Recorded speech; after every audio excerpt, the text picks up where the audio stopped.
Hello everyone, আজকের ভিডিওতে কিছু শব্দ নিয়ে ডিসকাস করব। সেগুলো এমন শব্দ যে শব্দগুলোর উচ্চারণ একই কিন্তু অর্থ ভিন্ন। শব্দগুলো হলো রাইট, রাইট অর্থ ডান, একই উচ্চারণ দিয়ে লেখা রাইট কিন্তু বানানে ভিন্নতা রয়েছে। এই রাইট অর্থ লেখা।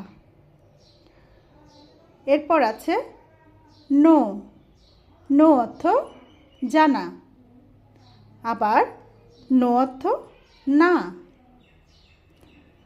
হেয়ার, হেয়ার অর্থ খরগোশ, হেয়ার অর্থ চুল।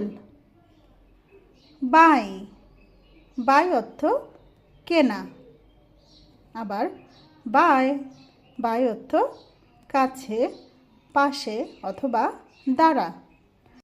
তাহলে তোমাদের জানা আরও যদি এমন কোনো শব্দ থাকে যাদের উচ্চারণ একই অর্থ ভিন্ন, সেগুলো কমেন্টস বক্সে লিখে জানাবে।